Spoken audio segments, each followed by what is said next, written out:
折り紙のように散らばった涙知る余地のない明日に怯えては生き返り同じ日を。Le vent était tombé, le soleil désormais haut dans le ciel. Les nuages avaient fini par se dissiper. En contrebas, sous un soleil éblouissant, se dressaient 4 énormes chênes aux cimes vert foncé. Comme te l'a dit Nuage Gris, expliqua Cœur de Lion au charroux, voici la clairière où se rejoignent les territoires de nos 4 tribus. Celle du vent règne sur le plateau en face de nous, là où se couche le soleil. Aujourd'hui, tu ne pourras pas mémoriser leur odeur. La brise souffle dans leur direction, mais tu apprendras à la connaître bien assez tôt. Le clan de l'ombre, lui, vit dans la partie la plus sombre de la forêt, ajouta Nuage Gris en indiquant le nord. D'après les anciens, le vent froid qui y souffle leur glace le cœur. Il y a tant de tribus, s'écria Nuage de Feu. Et quelle organisation, ajouta-t-il en son fort intérieur. Leur histoire effrayante de chasse sauvage et solitaire, semant la terreur dans la forêt, lui semblait bien ridicule désormais. Maintenant, tu sais pourquoi le gibier est si précieux, lança Cœur de Lion. Pourquoi nous devons nous battre pour le peu que nous avons. Mais ça n'a pas de sens. Pourquoi ne pas nous entraider et partager nos terrains de chasse au lieu de nous affronter, proposa hardiment l'apprenti. Un silence indigné accueillit sa suggestion. Le tigre fut le premier à réagir. Ce sont les paroles d'un traître. Il ne faut pas lui en vouloir. Cet apprenti ne sait rien des coutumes de notre clan, intervint leur lieutenant avant de se tourner vers le chaton. C'est ton cœur qui parle, Nuage de Feu.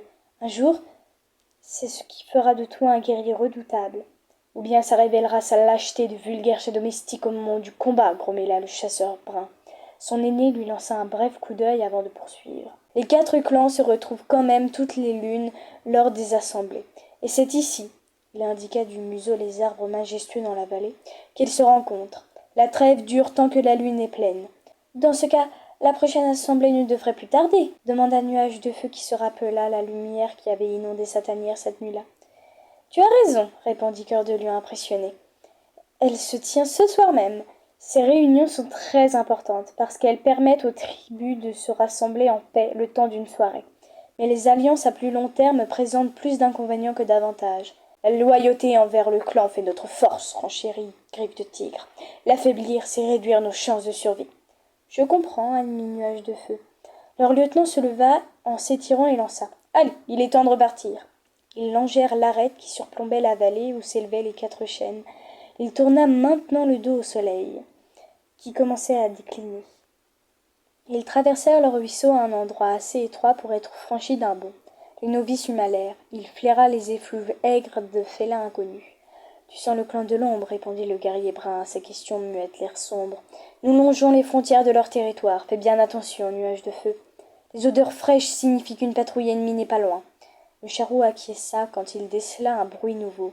Il se raidit, mais les autres continuèrent d'avancer vers le grondement inquiétant sans ralentir l'allure. « Qu'est-ce qu'on entend » demanda-t-il après les avoir rattrapés. « Tu ne vas pas tarder à le savoir, » fit Cœur de Lion. Le chaton scruta les arbres.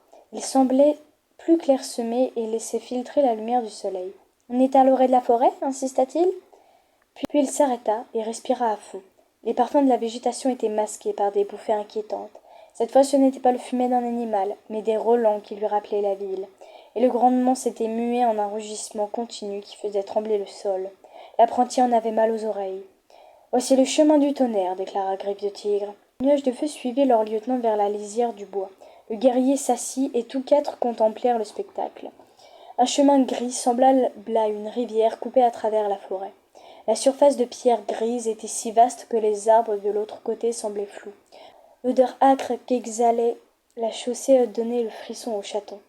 L'instant d'après, il reculait d'un bond, la fourrure hérissée. Un monstre gigantesque avait surgi dans un bruit de tonnerre. La brise soulevée par sa course secouait les branches des arbres de chaque côté de la route. Incapable de prononcer un mot, Nuage de Feu fixa sur les autres chats des yeux écarquillés. Dans son village, les rues étaient beaucoup plus étroites, les monstres moins rapides et moins féroces.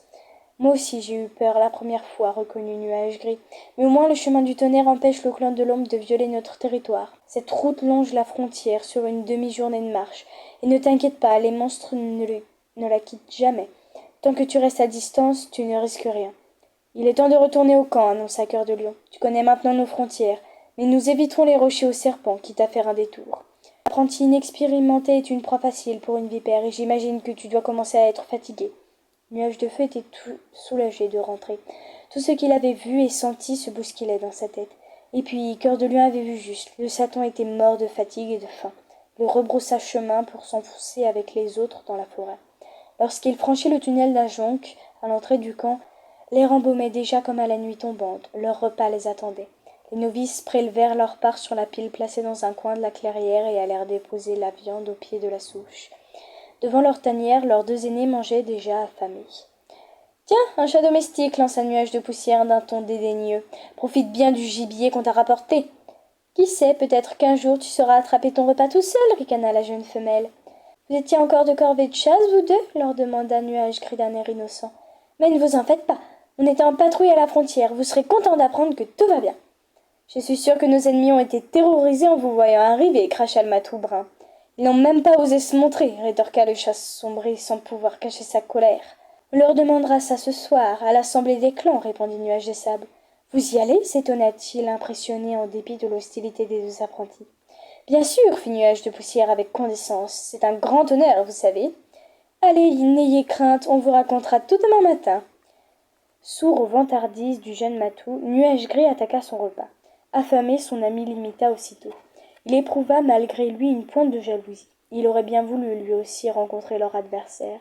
Étoile Bleue poussa soudain un miaulement sonore. Une troupe de guerriers et d'anciens se réunit dans la clairière. C'était l'heure du départ. Leurs 2 compagnons se levèrent d'un bond pour se hâter de rejoindre les autres. « À demain !» lança Nuage de Sable au chaton par-dessus son épaule. « Passez une bonne petite soirée !» You are my special.